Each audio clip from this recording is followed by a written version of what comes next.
हड़प्पा की खोज के बाद इस सभ्यता ने प्राचीन एशिया महाद्वीप को समझने में काफी मदद की है और आज भी इसकी साइट्स पर डेवलपमेंट जारी है, जो हर बार अपनी खोज से दुनिया को चौंका रही है।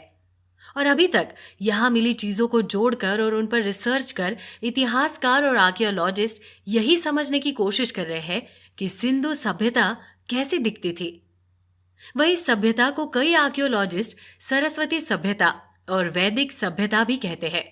और इसकी वजह से हिंदू शास्त्र और वेद, जिसमें प्राचीन भारत में सरस्वती नदी के होने का जिक्र है, इस नदी का जिक्र महाभारत और रामायण में भी मिलता है और ऋग्वेद में भी। माना जाता है कि प्राचीन भारत में सिंधु नदी के पैरेलल एक और नदी बहती थी, जो हिमालय से आती थी और अरब सागर में मिलती थी। इस दौरान इस नदी में कई छोटी छोटी नदियां भी आकर मिलती थी, जो इसके पानी के स्रोत का जरूरी हिस्सा थी। और पिछले कुछ सालों में हुई रिसर्च में आर्कियोलॉजिस्ट ने कुछ ऐसी नदी के निशान भी खोज निकाले हैं जो प्राचीन भारत में बहती थी। और सूख चुकी इस नदी को बहुत सारे आर्कियोलॉजिस्ट सरस्वती नदी मानते हैं। आजादी से पहले तक हड़प्पा और दूसरी आर्कियोलॉजिस्ट साइट्स की रिसर्च ब्रिटिश ने ही की थी और उन्होंने सिंधु सभ्यता से जुड़े कई खुलासे भी किए। लेकिन फिर साल 1947 में आजादी मिलने के बाद भारत के दो हिस्से हो गए और दो नए देश बने, भारत और पाकिस्तान। ऐसे में सिंधु सभ्यता से जुड़ी कई महत्वपूर्ण साइट्स, जिसमें हड़प्पा भी एक थी, वो सभी पाकिस्तान के हिस्से में चली गई। हालांकि बाद में हुई खोजों से पता चला कि हड़प्पा शहर जितना बड़ा माना जा रहा था, उसका असल एरिया उससे भी कहीं ज्यादा बड़ा था और इसकी साइट्स न केवल पाकिस्तान और भारत में थी, बल्कि इसकी कई साइट्स को आज के अफगानिस्तान के उत्तर में भी खोजा गया है। और इस तरह अब तक इस सभ्यता से जुड़ी 1000 से ज्यादा साइट्स की खोज हो चुकी है और लगातार नई साइट्स भी सामने आ रही है। यही नहीं, इन खोजों के बाद अब पूरी दुनिया इस बात को मान चुकी है कि सिंधु सभ्यता दुनिया की 3 सबसे प्राचीन सभ्यताओं में से है। हाँ, लेकिन मिस्र की सभ्यता और मेसोपोटामिया सभ्यता के बारे में लिखित रिकॉर्ड मौजूद है, जिसकी वजह से दुनिया के लिए इनके बारे में जानना ज्यादा मुश्किल नहीं था। लेकिन सिंधु घाटी की सभ्यता इनसे अलग है। सिंधु सभ्यता से जुड़े बहुत ही कम लेख मिलते हैं। वही खोज में मिली इस सभ्यता की सीलों और मुहारों पर भी प्राचीन भाषा गढ़ी है, जिन्हें अभी तक पूरी तरह से पढ़ा नहीं जा सका। जिसका मतलब है कि अभी हम इस सभ्यता के बारे में थोड़ा बहुत ही जान पाए हैं। हाँ, लेकिन जितनी भी जानकारी इकट्ठा हो पाई है, उसके बेस पर इतिहासकार हड़प्पा सभ्यता को 3 स्टेजेस में बांटते हैं। इन्हें आप हड़प्पा के 3 काल भी कह सकते हैं, जिसमें ये विकसित हुए। इसमें पहला है प्रारंभिक हड़प्पा यानी अर्ली हड़प्पा फेज, जिसका टाइम पीरियड 3300 से 2600 ईसा पूर्व का है। दूसरा है विकसित हड़प्पा यानी मैच्योर हड़प्पा फेज, जो 2600 से 1900 ईसा पूर्व तक की थी। और तीसरी है हड़प्पा का अंत, लेट हड़प्पा फेज, जो 1900 से 1300 बीसी तक थी। हड़प्पा सभ्यता के बारे में ज्यादा जानकारी ना होने की एक वजह यह भी बताई जाती है कि यहाँ के लोगों ने मिस्र और मेसोपोटामिया की सभ्यता की तरह बड़े बड़े पिरामिड नहीं बनवाए, जो समय के साथ सबूत के तौर पर खड़े रह पाते। ये लोग मिस्र के लोगों की तरह मरने वालों के साथ ढेर सारा धन संपत्ति नहीं गाड़ते थे, जिस वजह से जो रिसर्च या फिर लोग प्राचीन खजाने की तलाश में इन सभ्यताओं की खोज कर रहे थे, उनका ये ज्यादा ध्यान नहीं खींच पाई। सिंधु घाटी सभ्यता से मिली चीजों पर अब तक 400 तरह के सिंबल पाए गए हैं, जो शायद एक सिंगल शब्द को रिप्रेजेंट करते हैं। और जब तक इन शब्दों से जुड़ा अर्थ दूसरी भाषाओं में नहीं मिलते, इन सिंबल्स के मतलब को समझ पाना मुश्किल है। हालांकि कई रिसर्चर्स का मानना है कि हड़प्पा सभ्यता और द्रविड़ भाषाओं में कोई रिश्ता है, जिसे आज के भारत, पाकिस्तान और श्रीलंका में करीब 200 मिलियन लोग बोलते हैं। ऐसा इसलिए क्योंकि द्रविड़ भाषाओं से जुड़ा सबसे पुराना लेख 200 ईसा पूर्व पुराना है। लेकिन अभी इस बात को साबित करना मुश्किल है कि हड़प्पा की वस्तुओं पर खुदी आकृतियां और चिन्ह द्रविड़ भाषा से ही जुड़े हैं या फिर नहीं।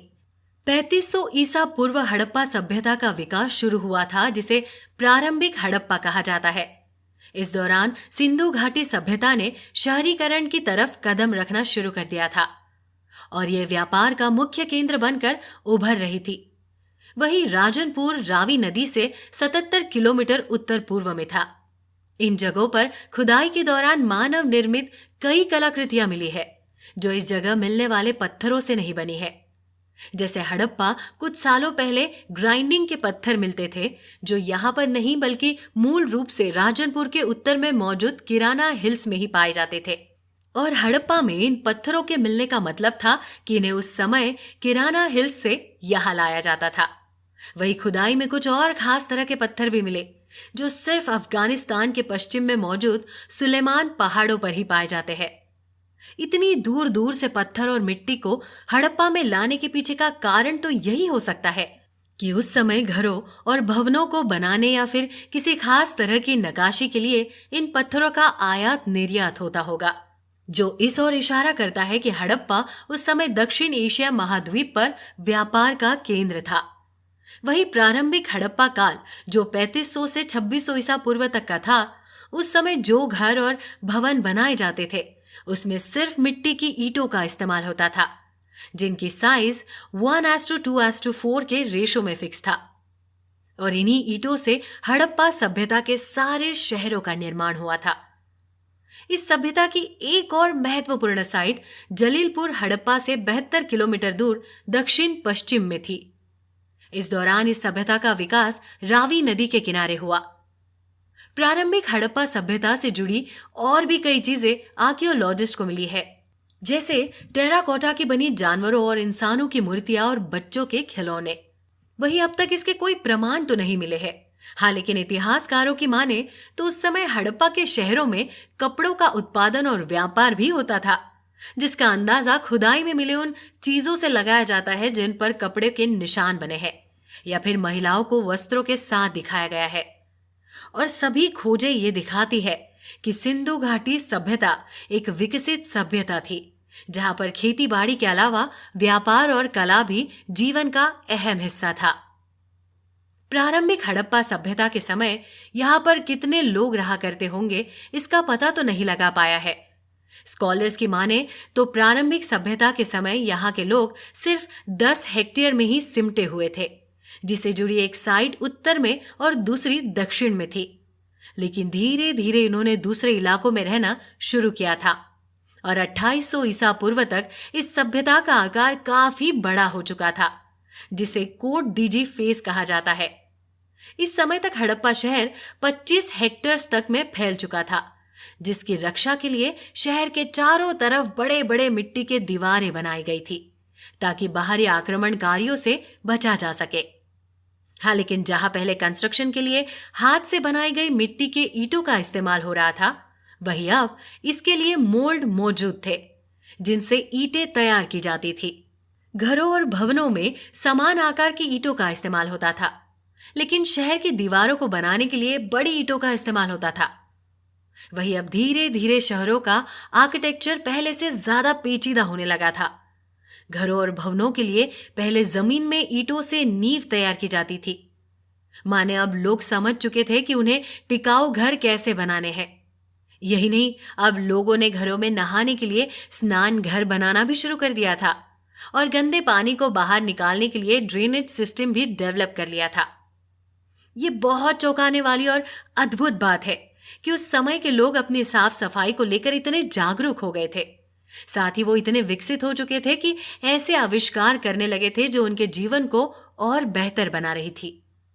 और हड़प्पा सभ्यता का ड्रेनेज सिस्टम डेवलप करना इसलिए भी खास बात है कि क्योंकि इतना प्रॉपर ड्रेनेज सिस्टम आज भी पाकिस्तान में कई शहरों में नहीं है।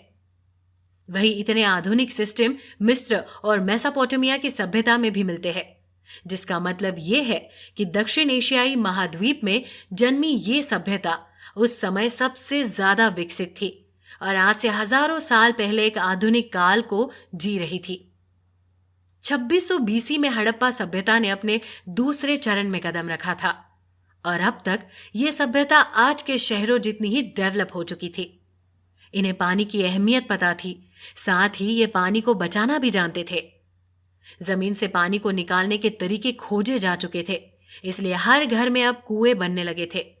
साथ ही कई घरों में बाथरूम और टॉयलेट की भी सुविधा थी। पर अभी बहुत कुछ था जो हड़प्पा सभ्यता के बारे में जानना है।